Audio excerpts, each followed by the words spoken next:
Welcome back to the reading of the poem of the Man God, written by Maria Valtorta, Volume 3, Chapter 313, Part 2, Departure from Nazareth. Jesus speaks. Do not say that, John. When autumn strips trees of their leaves, it does not mean that they are already inert.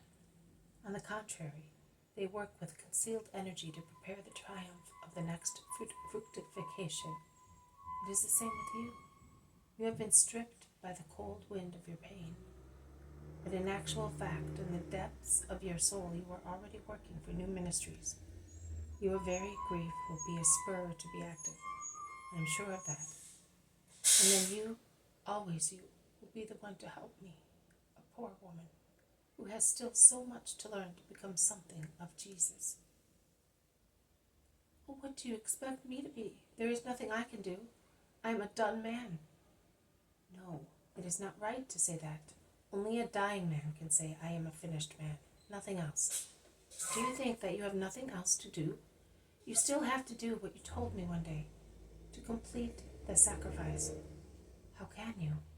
But by suffering. It is silly, John, to quote wise authors to you, a schoolmaster, but I would remind you of Gorgias of Leontina, or Leontine.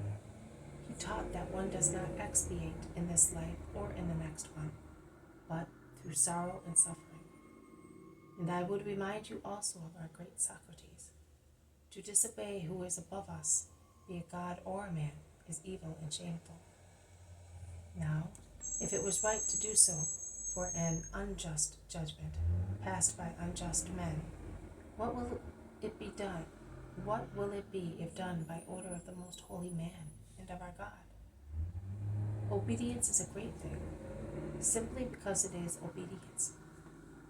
So most great is the obedience to a holy order, which I consider, and you must consider with me, a great mercy. You always say that your life is approaching its end, and that you do not yet feel that you have cancelled your debt with justice.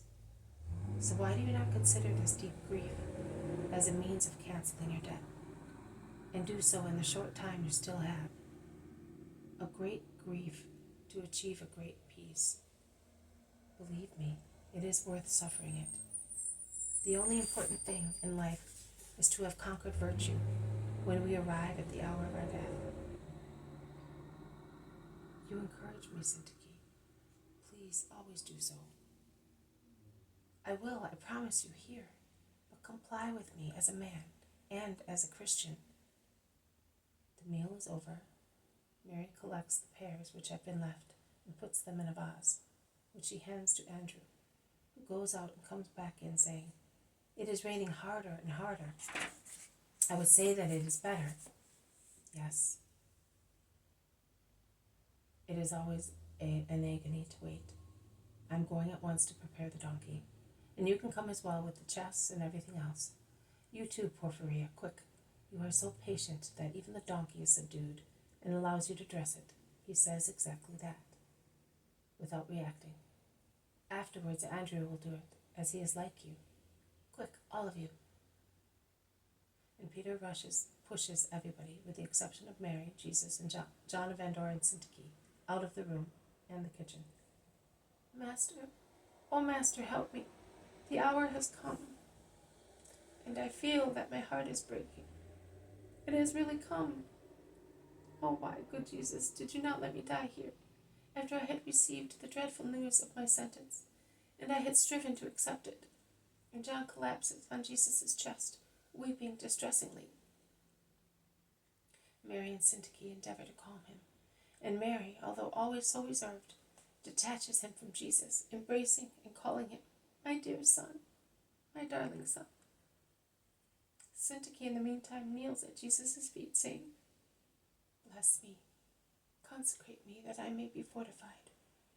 Lord, Savior and King, I here in the presence of your mother swear and profess that I will follow your doctrine and serve you until I breathe my last. I swear and profess that I will devote myself to your doctrine and its followers for your sake, my Master and Savior. I swear and profess that there will be no other purpose in my life, and that everything that is world and flesh is definitely dead, as far as I am concerned. Whilst with the help of God and of the prayers of your mother, I hope to defeat the demon, so that he may not lead me into error, and I may not be condemned at the hour of your judgment. I swear and profess that allurements and threats will not bend me, and I will remember everything, unless God allows otherwise.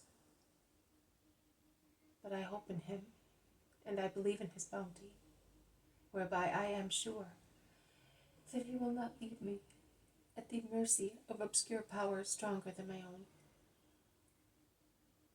Consecrate your servant, O Lord, that she may be protected from the snares of every enemy. Jesus lays his hand on her head, as also priests do, and prays over her.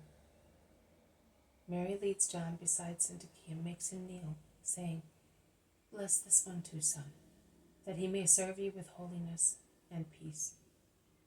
And Jesus repeats the gesture on the lowered head of poor John. He then lifts him and makes Syntyche stand up, and putting their hands in the hands of Mary, he says, And let her be the last one to caress you here.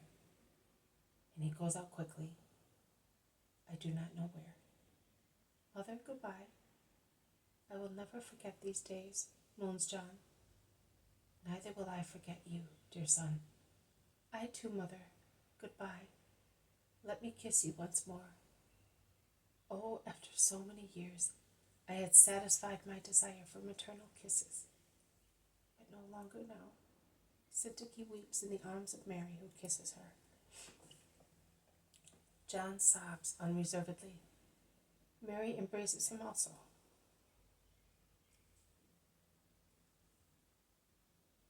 She now has both of them in her arms, the true mother of Christians, and with her most pure lips she touches John's wrinkled face lightly, a chaste but so loving kiss. And with her kiss there are tears of the Blessed Virgin on the emaciated cheek. Peter comes in. It is ready. Come on. And he cannot say anything else because he is deeply moved. Margium, who follows his father like a shadow, clings unto Syntyche's neck and kisses her. He then embraces John and kisses him repeatedly. But he is weeping as well. They go out. Mary is holding Syntyche by the hand, and John has taken Margium's. Our mantles, says Syntyche, and she makes the gesture of going back to the house. They are here, quick, take them. Peter feigns coarseness, as he does not want to show that he is moved, but with the back of his hand he wipes off his tears, standing behind the two, who are enveloping themselves in their mantles. Over there, beyond the hedge, the little swinging lamp of the cart gives a yellowish light in the dark air. The rain rustles among the olive leaves and resounds in the fountain full of water. A dove, awakened by the light of the lamps, which the apostles are shielding under their mantles, holding them low to illuminate the paths full of puddles, is cooing lamentingly. Jesus is already near the cart, over which a blanket has been spread to act as a roof. Come on, quick. It's raining hard, urges Peter, and while James of Zebedee replaces Porphyria at the bridle, Peter, without ceremony, lifts Syntyche off the ground and puts her on the cart, and with greater speed he grasps John of Endor and throws him on. He gets on himself and gives the poor donkey such a strong blow with the whip that it bounces forward, almost running over James. And Peter insists until they are on the main road, a good distance from houses. At last, a last farewell cry reaches the persons who are leaving and who weep unreservedly. Peter stops the donkey outside Nazareth, waiting for Jesus and the others, who soon join him walking fast in the increasing rain. They take a road among the vegetable gardens to go again to the north of the town without crossing it. But Nazareth is dark and asleep in the ice-cold rain of a winter night, and I think that the noise of the donkey's hooves, hardly audible on the wet, beaten ground, cannot be heard even by those who are awake.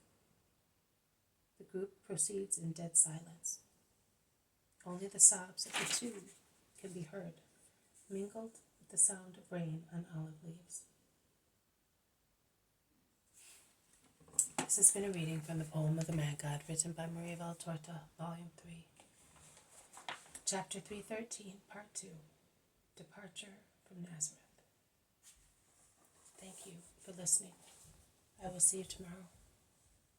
May God bless you, and may peace be with you.